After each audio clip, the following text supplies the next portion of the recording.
بسم اللہ الرحمن الرحیم۔ ناظرین السلام علیکم، میں ہوں آپ میزبان صابر شاکر وفاقی، دارالحکومت اسلام آباد سے کچھ تازہ ترین خبریں اور خبروں کا تعلق ہے جی پاکستان سے، پاکستان کی قومی سیاست اور پاکستان کی سیکورٹی سے۔ جو امپورٹنٹ ہے، ایک طرف تو آپ دیکھ رہی ہیں تماشا لگا ہوا ہے، تحریک عدم اعتماد آ رہی ہے جا رہی ہے اور اس طرح کی ایک طوفان بدتمیزی شروع ہے، لیکن پاکستان کو حقیقی طور پہ بہت زیادہ اس وقت خطرات کا سامنا ہے۔ بظاہر بڑا پرسکون نظر آ رہا ہے معاملہ، لیکن حقیقت میں پرسکون ہے نہیں، اور خاص طور پہ پاکستان کے دوست ممالک، وہ ہمارے پڑوسی ہیں یا غیر پڑوسی، وہ بھی پاکستان کا کھل کر ساتھ نہیں دے رہے جیسے کہ دینا چاہیے، اور اس میں ہر کسی ملک کی اپنی مجبوریاں ہیں، اور خاص طور پہ افغانستان کے معاملے میں تو بالکل ہی ایک کیا کہنا چاہیے، ہر ملک اپنا مفاد جو ہے وہ اس کے مطابق کر رہا ہے، اور اس میں پاکستان کو بہت بڑی قیمت ادا کرنی پڑ رہی ہے اور پاکستان پہ سارا غصہ نکالا جا رہا ہے۔ اندرون ملک دیکھیں تو یہاں پہ وزیر اعظم عمران خان کے خلاف جو معاملات چل رہے ہیں وہ ایک سنجیدہ صورتحال اختیار کر چکے ہیں، اور وزیر اعظم عمران خان نے خاص طور پہ جو بشرا بی بی کا معاملہ ہے اور یہ خبریں جو چلائی جا رہی ہیں فیک نیوز کہ بشرا بی بی اور وزیر اعظم عمران خان کے درمیان تعلقات کشیدہ اور کبھی تو انتہائی ایکسٹریم کی خبریں دے دی جاتی ہیں، اس پہ وزیر اعظم عمران خان نے کافی ڈسپلیئر شو کیا ہے اور غم و غصے کا اظہار بھی کیا ہے۔ اس کا ایسے عناصر کے خلاف کیا بندوبست کیا جائے گا اور کون سے قوانین کے تحت ان کو پکڑا جائے گا، اس پہ غور و خوض کیا جا رہا ہے، لیکن لگتا یہی ہے کہ شاید اب گورنمنٹ کی طرف سے سخت رد عمل آئے گا جو پچھلے 72 گھنٹوں میں ہوا، ایک سوشل میڈیا پہ، الیکٹرانک میڈیا پہ، اور اس میں جو حکومت کو، وزیر اعظم عمران خان کو جو اطلاعات موصول ہوئی ہیں اور انہوں نے اپنے جو بھی انٹیلیجنس ذرائع ہیں اور دیگر محکمے ہیں ان سے جو انہوں نے پوچھا ہے اس کے اکارڈنگلی تو یہ باقاعدہ طور پہ ایک کمپین ہے، منظم آرگنائزڈ کمپین ہے، اور انہی چیزوں کو، اور اس میں انڈیا بھی شامل ہے، انڈیا کے کچھ عناصر بھی شامل ہیں، کیونکہ انڈیا میں بہت زیادہ خبریں ان کو ہائی لائٹ کیا جا رہا ہے۔ لوکلی بھی پہلے لوکل پروڈیوس کی جاتی ہیں، وہاں سے خبروں ری پروڈیوس کی جاتی ہیں باہر کے ملکوں میں، اور پھر ایک کمپین چلتی ہے، اور اس کا مقصد یہ ہوتا ہے کہ کسی بھی طریقے سے وزیر اعظم عمران خان کو خبروں میں رکھا جائے اور ان کو ملائن کیا جائے۔ بہرحال دوسری جانب جو حقیقی خطرات ہیں، ایران کے وزیر داخلہ پاکستان پہنچے اور ان کی ملاقاتیں ہوئیں، وزیر اعظم سے، آرمی چیف سے، وزیر داخلہ سے، وزیر خارجہ سے، بہت زیادہ ملاقاتیں، امپورٹنٹ وزٹ تھا۔ یہ وزٹ خاص طور پہ ایک خاص تناظر میں بہت اہم ہے، وہ ہے پاک ایران بارڈر پہ اور پاک افغان بارڈر پہ جو پاکستان کی سیکورٹی فورسز پہ حملے ہو رہے ہیں، اور ان کے جو تانے بانے ہیں وہ یہ نان اسٹیٹ ایکٹرز، اس میں ملک ملوث ہیں یا نہیں، افغان حکومت ملوث ہے یا نہیں، یہ ایک الگ بحث ہے، اس کا بھی کوئی بھی کھل کر اظہار نہیں کر رہا، اور جو پاک ایران بارڈر پہ حملے ہو رہے ہیں اس میں ایران حکومت کا کوئی کردار ہے یا نہیں، اس کے بارے میں بھی پاکستان خاموش ہے، لیکن جو نان اسٹیٹ ایکٹرز ہیں، جو دہشت گرد ہیں، وہ افغانستان سے آتے ہیں، حملے کرتے ہیں، یا جو پاکستان میں سیکورٹی فورسز پہ اب تک جتنے بھی حملے ہوئے ان کا تانا بانا افغانستان کی طرف جاتا تھا، اور اسی طریقے سے بلوچستان میں جو پاک ایران بارڈر کے علاقے ہیں وہاں پہ بھی حملے ہوئے، اور وہ دہشت گرد وہ وہیں پہ روپوش ہو جاتے ہیں پاک ایران بارڈر پہ۔ تو یہ پاکستان کی ایک تشویش ہے۔ ایک تو پاکستان نے کابل کو خاص پیغام بھیجا اور ان سے بھی دو ٹوک انداز میں بات کی ہے، دوسرا ایران کو تہران کے ساتھ بھی وزیر اعظم عمران خان کی ہدایت پہ، army chief general Qamar Javed Bajwa کی ہدایت پہ یہ بات رکھی گئی ہے۔ اس کی ریزن یہ ہے کہ ایران کے وزیر داخلہ نے ایک بات کی ہے، ایران کے وزیر داخلہ نے یہ کہا ہے کہ پاکستان پر جو دہشت گرد حملے کو ہم ایران پر حملہ سمجھتے ہیں، یہ بہت ہی اہم سٹیٹمنٹ ہے، اور انہوں نے کہا کہ دہشت گردی میں ملوث گروپ اور عناصر انسانیت کے دشمن ہیں، پاکستان پر جو دہشت گردی کے حملے ہیں وہ اسی طریقے سے ہیں جیسے ہم ایران پہ کوئی حملہ کر دیں، لہٰذا ہم ہر طرح کے کوآپریشن کے لیے تیار ہیں۔ اب یہاں پہ پاکستان نے کچھ انفارمیشن شیئر کی ہیں، جو خبر ہے پاکستان نے انفارمیشن شیئر کی ہیں، انفارمیشن کی بنیاد پہ افغان حکومت کو بھی بتایا ہے اور ایران کو بھی بتایا ہے کہ یہ معاملات اس طریقے سے آگے بڑھ رہے ہیں اور یہ دہشت گرد عناصر جو ہیں وہ یہ کام کر رہے ہیں، اور اس کے لیے ضروری ہے کہ ہماری انٹیلیجنس شیئرنگ ہو، اور اگر دہشت گرد جو ہیں وہ یہاں پر حملہ کر کے افغانستان کی سرحد کے پار ہیں تو افغان حکومت کی ذمہ داری ہے کہ وہ پاکستان کے ساتھ کوآپریٹ کرے، اور اگر ایران کی طرف معاملات خراب ہیں تو ایران کی ذمہ داری ہے۔ اور چونکہ ایران اور پاکستان کے تعلقات انتہائی سنجیدہ نوعیت کے ہیں، ایک پرانے برادر اسلامی ملکوں والے تعلقات ہیں، اور ان نان اسٹیٹ ایکٹرز کی وجہ سے معاملات خراب نہیں ہونے چاہیے، اور یہی چیز جو ہے وہ اس دورے میں سب سے زیادہ یہی دور زیر بحث رہی۔ جو اعلامیہ بھی جاری کیا گیا اس میں بھی یہ کہا گیا ہے کہ پاک ایران سرزمین میں ایک دوسرے کے خلاف دہشت گرد کارروائیوں کے لیے استعمال کی اجازت نہیں دیں گے۔ پاکستان اور ایران کے درمیان باہمی تعلقات کو ہمہ جہت بنانے کے لیے مشترکہ ورکنگ گروپ تشکیل دیے جائیں گے۔ پاک ایران بارڈرز پر مارکیٹس قائم کی جائیں گی، بارڈرز ٹرمینلز کی تعداد کو بڑھایا جائے گا، اور پاکستان میں حالیہ دہشت گردوں کی کارروائی کی وزیر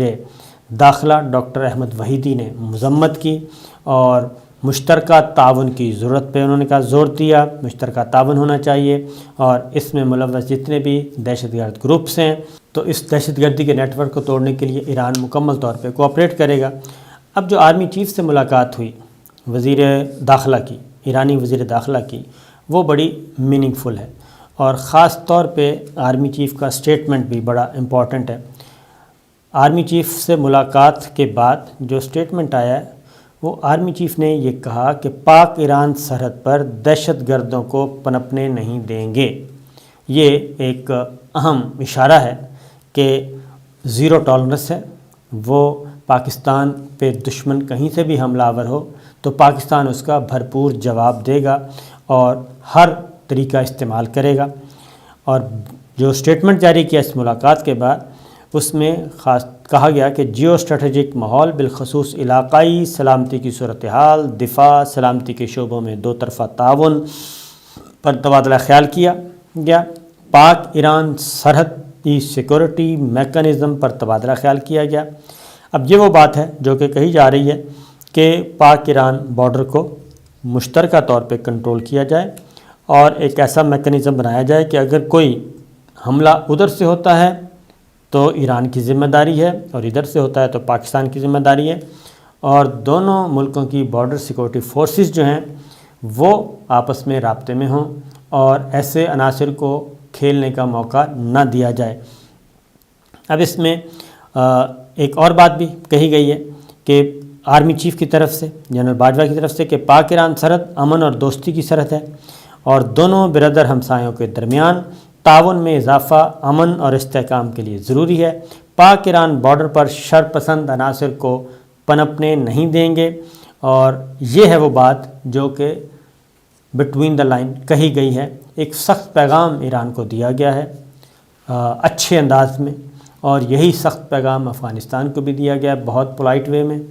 کہ پاکستان نے بہت قربانیاں ادا کی ہیں اور مزید جو ہے وہ رعایت نہیں کر سکتا۔ اور یہ بات ذہن میں رکھنا چاہیے کہ کچھ ایسے عناصر ہیں جو کہ نان اسٹیٹ ایکٹرز آپ کہہ سکتے ہیں، جیسے کلبھوشن یادیو جو ہے وہ اسی سرزمین پہ بیٹھ کے آپریٹ کر رہا تھا، اور اس کے پاس مختلف پاسپورٹس تھے، اور وہیں سے بیٹھ کے وہ اپنے نیٹ ورک کو چلا رہا تھا، اور پھر پاکستان آیا اور پکڑا گیا اور دھرا گیا، وہ ابھی تک زندہ جاوید ہے، اس نے بہت ساری دی ہیں۔ پھر اسی طریقے سے کراچی سے اور کچھ اور شہروں سے انتہائی منظم گروہ پکڑا گیا ہے جو کہ غیر ملکی انٹیلیجنس اداروں کے لیے کام کرتا تھا، اور وہ بھی رپورٹ پیش کر دی گئی ہے وزیر اعظم عمران خان کو۔ اور اسی طریقے سے ان کا جن جن ملکوں کے انٹیلیجنس ادارے، اور یہ دوست ممالک ہیں، یہ بات ذہن میں رکھیے، پڑوسی ملک ہیں اور دوست ملک ہیں جو یہ کام کر رہے تھے۔ اسی طریقے سے چائنا، ایک اسلام آباد میں بھی ایک چینی شہری پکڑا گیا ہے، اور چینی شہری کے گھر سے انتہائی خطرناک ہتھیار برآمد ہوئے ہیں، اور وہ بھی ایک اتفاقی طور پہ کہنا چاہیے کہ وہ ہتھیار یہ اندازہ نہیں تھا کہ کیا کچھ ملے گا۔ وہ ایک خاتون نے یہ کہا کہ میرے ساتھ فلاں گھر میں مقیم صاحب نے زیادتی کی ہے، اور وہاں پہ ریڈ کیا پولیس نے، اور ریڈ کیا تو پتہ چلا یہ غیر ملکی شہری ہیں۔ اس کے بعد پھر تلاشی لی گئی، گھر کی تلاشی لی گئی تو اس میں انتہائی آٹومیٹک ویپن، خطرناک خودکار ہتھیار برآمد ہوئے۔ تو یہ بھی ہو رہا ہے، جس سے اسلام آباد میں بھی اب ذرا تھوڑا سا الرٹ کیا گیا ہے کہ ان کو بھی دیکھا جائے کہ کون کون کس کس ویزے پہ یہاں پہ موجود ہے اور کب سے مقیم ہے۔ تو آج 9/11 کے بعد خاص طور پہ دنیا بھر کی جو ریاستیں ہیں وہ سب سے زیادہ بارڈر سیکورٹی فورس اور داخلی سیکورٹی پہ توجہ دے رہی ہیں۔ تو میرا خیال ہے کہ پاکستان کو بھی اب اس طرف بڑھنا چاہیے۔ یہ حملے جو ہیں، کل بھی جو ہے ایک حملہ ناکام بنایا گیا، اور چیک پوسٹ پر خیبر پختونخوا کے ضم شدہ شمالی ضلع وزیرستان میں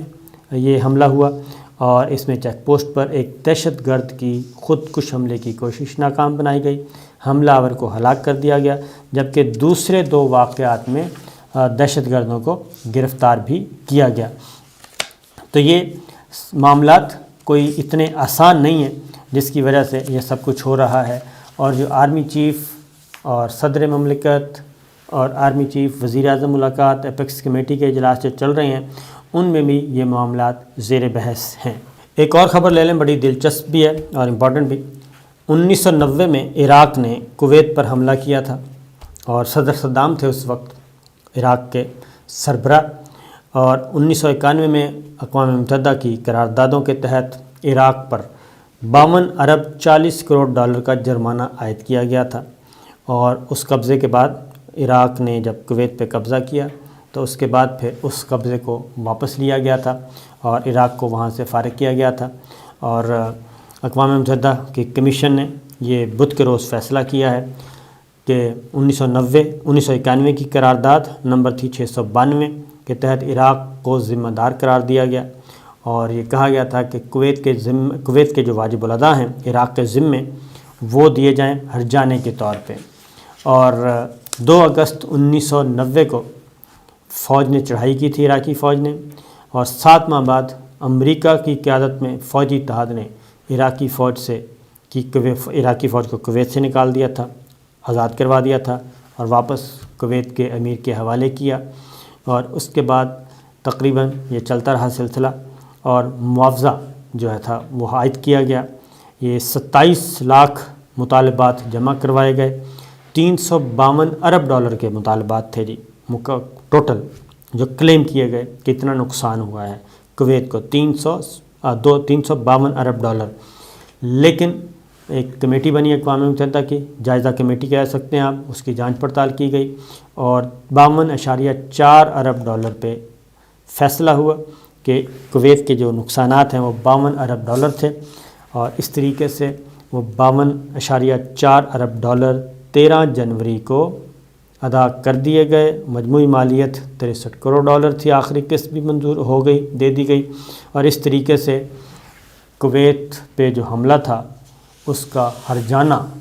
دیا گیا ہے، اور یہ شاذ و نادر ہی ہوتا ہے۔ لیکن چونکہ صدام حسین تھا دوسری طرف، صدام حسین کی اپنی غلطیوں کی وجہ سے یہ سب کچھ ہوا، اور اپنے ہی بردر ملک پہ قبضہ کر لیا، بجائے اس کے کہ ادھر کا رخ کرتے، اگر وہ دوسری طرف چلے جاتے تل ابیب کی طرف تو زیادہ فائدہ ہونا تھا۔ لیکن بہرحال یہ ایک ہوا جی فیصلہ، اور کویت نے ہرجانہ وصول کر لیا۔